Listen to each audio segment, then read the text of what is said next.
President Cyril Ramaphosa says that he will overhaul the country's anti-corruption measures, and this follows the outcome of the Commission of Inquiry into allegations of state capture, whose recommendations include the criminal prosecution of key individuals and the establishment of an anti-corruption body. Now, addressing the nation via television last night, President Ramaphosa said that corruption was robbing South Africa of its future. Ramaphosa's national address came after recent public statements uttered by former Presidents Thabo Mbeki, Jacob Zuma and Kgalema Motlanthe, in which Ramaphosa's conduct, especially in relation to the PhalaPhala farm debacle, has been questioned. Meanwhile, the City Press newspaper also reported that ANC Member of Parliament and Deputy Minister Phumullo Masualle has alluded that the ANC might need to change its captain if the ship is not performing. Now, author and political analyst Professor Susan Booysen joins us now to discuss these developments. Prof, good morning and thanks so much for speaking to us. Good morning, Sakina. So firstly, what was your reaction to the President's address to the nation last night, and what stood out for you as perhaps the single biggest announcement that was made? Yes, indeed. I think the biggest overall announcement impact was in a combination of a range of measures, quite comprehensive, both against individuals. It was interesting to me that the president noted about implicated ones, possibly in his own camp, that he is attending to the matter, a message that would probably be very reassuring to those that to tainted ones also running for elections in ANC's elective conference at the end of the year.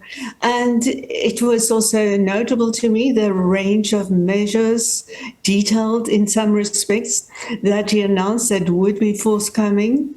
It is, of course, very interesting that many of these measures, taking them, is in the domain of state action. And we know that so many aspects, dimensions of the South African state are failing at this stage. So one could only hope that there is some miraculous cure that's found for stronger state institutions that will also then be able to implement, under appropriate political leadership, implement these measures that are being proposed. So it is a message, and for me, I could not for one moment while listening to the address get away from the fact that there is this total confluence at this stage of state politics and cleaning up the state, and Cyril Ramaphosa and his camp's message of renewal of the ANC, that they really absolutely need all the reassurances possible of a better, cleaner state, and then of ANC going forward. So it is this huge confluence of the party politics and state politics at this stage that really color in the contours of this message. So speaking of, when one looks at, for example, what's mentioned in the Zondo Commission report about some of the ministers, deputy ministers who serve in the president's cabinet, who have been mentioned in this particular report, could the president not have done better? Could he not have come out stronger in terms of that, given that cabinet, the ministers, serve at his behest? So if the president is to make us believe that he is absolutely serious about tackling corruption, should he not then, even if it is only because of the perceptions that are all powerful that exist around these particular individuals, could he not have gone and come out stronger on that score? I definitely believe he could have and should have. But then also this is politics and we do not condone it, but we see it for what it is, that he is playing a very strategic and calculated game at this stage, that he has to keep those who are good allies in the party political battles, to keep them close to him. And a big part of Cyril Ramaphosa's game has been to keep in the ANC's National Executive Committee and the cabinet people, the senior people in government close to him, and they are also the people who are working for him to get re-election, among the many who are working for him to get a safe re-election. So it is always for him a balance of those factors. How much is really necessary, that what should be done really if we want a new, cleaner government and possibly an ANC steering that process, and the details of what should be done against individuals.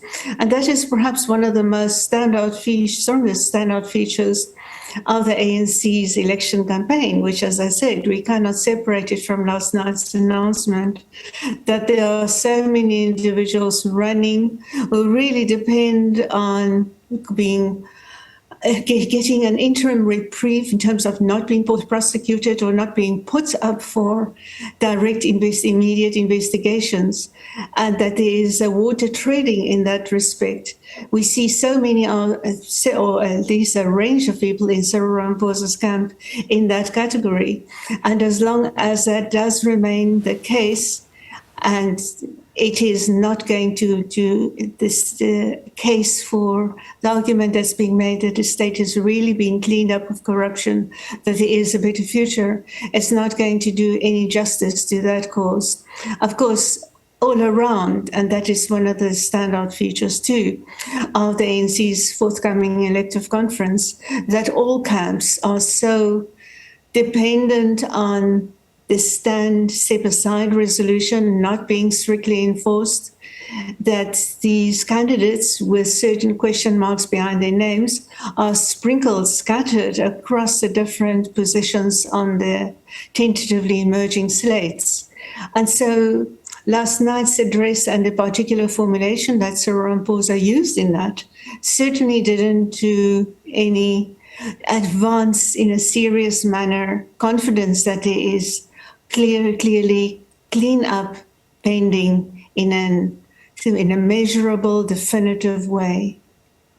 So one of the things that I also thought was interesting, Prof, was the announcement of the Investigative Directorate, the ID, that will now be a permanent anti-corruption fixture within the NPA.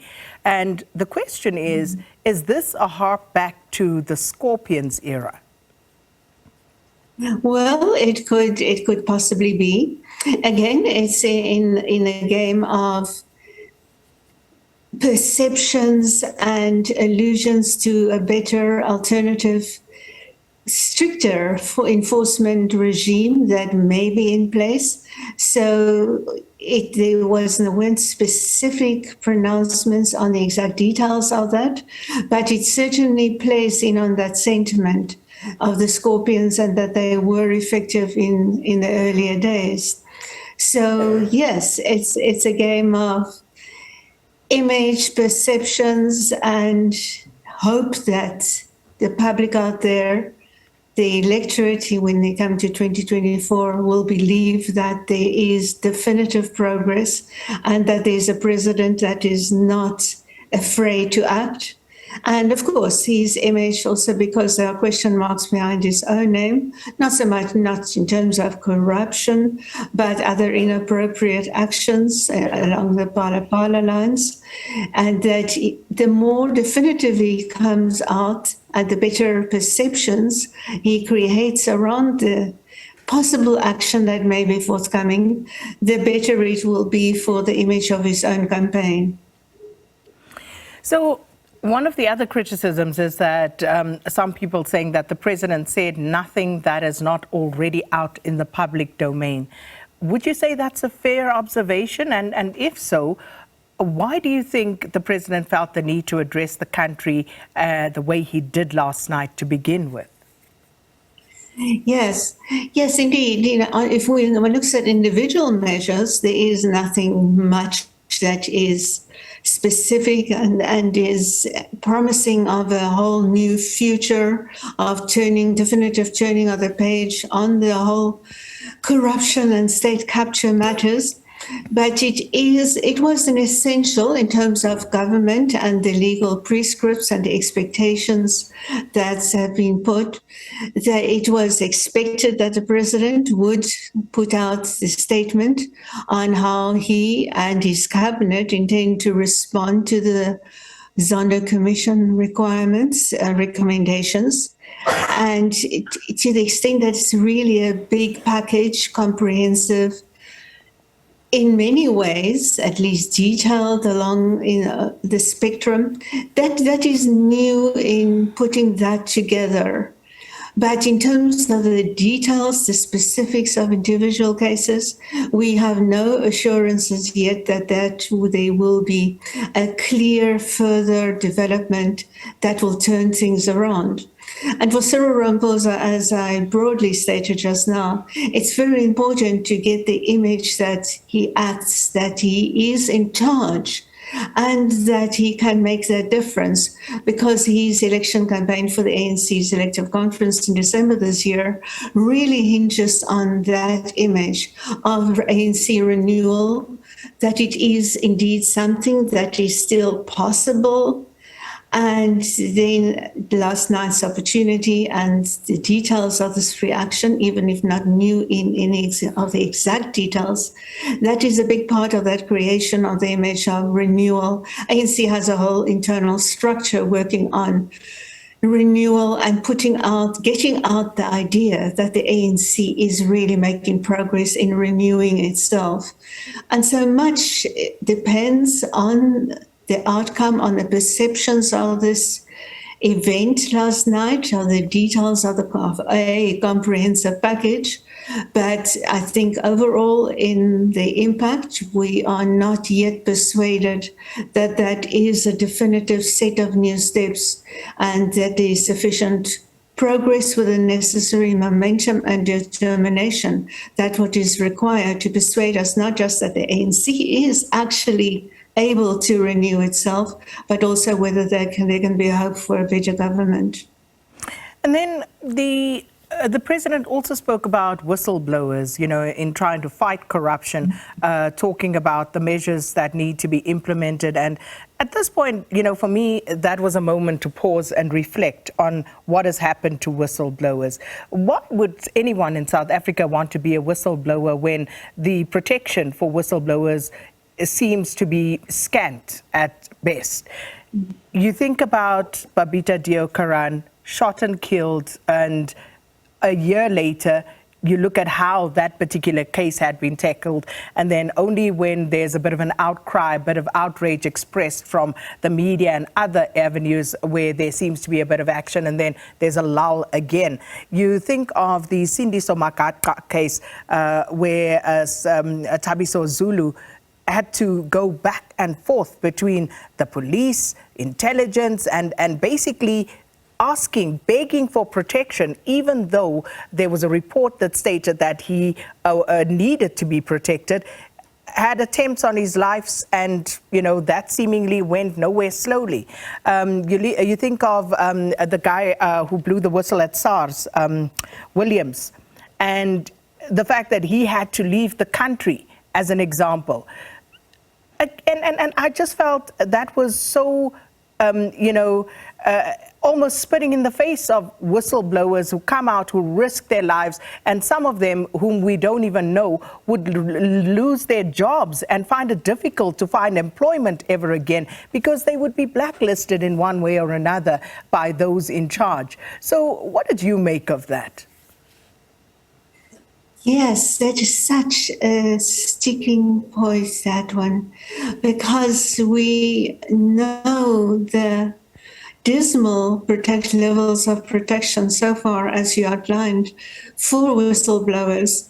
And yes, President Ramaphosa last night acknowledged that there is a serious need to correct this. But we do not know the extent to which President Ramaphosa is actually in control of this matter, and the extent to which his reassurances, and they were still vague and broad in last night's address. There is so far no sufficient persuasive content that the condition for whistleblowers, the protection, levels of protection are going to be much better afterwards. At least it is a recognition of the problem, but that problem has been recognized well over for quite a long time. So we really need to see these broad announcements of yesterday and the 70 details in a 77-page report of last night, that should be further elaborated and seriously pursued. And again, we get to the point that is basically a weak state in some respects, also in respect of protection of whistleblowers really failing. But then we need to be persuaded that that is a state that can put in place better measures for whistleblowers. I'm afraid there is a lot of persuasion that still needs to be done and needs to be done urgently. And just a final one, Professor Booysen, with regard to some of the utterances that have been made against President Cyril Ramaphosa by former presidents of the African National Congress and, of course, the country, by some within his own party. What do you make of all of that? Yes, indeed. This is a grand moment for former presidents where they really have to... Actually, I believe they need to own up and acknowledge that so much of the problem actually originated in their days. You can think back of Jackie Selebi, former Commissioner of Police, a very big stalwart, big name in ANC, and how he was faulted for corruption charges. How that wheel has turned, it has come a long way. And throughout these presidencies, and here, of course, from President Zuma is a special category because he's a big central player in the state capture game. But the other two, they should have done more, should have turned less of a blind eye in the times that these processes were emerging. They were the beginnings of these processes were recognized in the early to mid 1990s. By the time of 1990 ANC big events, it was recognized that this was happening, and yet there was insufficient action in those early days. So I would much rather see that the former presidents really own up and and specify the extent to which they are guilty themselves, and tell us what they would have been doing better had they been in power now with the knowledge of hindsight. So I really think it's a bit rich of former presidents to come out and just criticize without seriously owning up and also taking blame for what was largely had its origins in their days in power.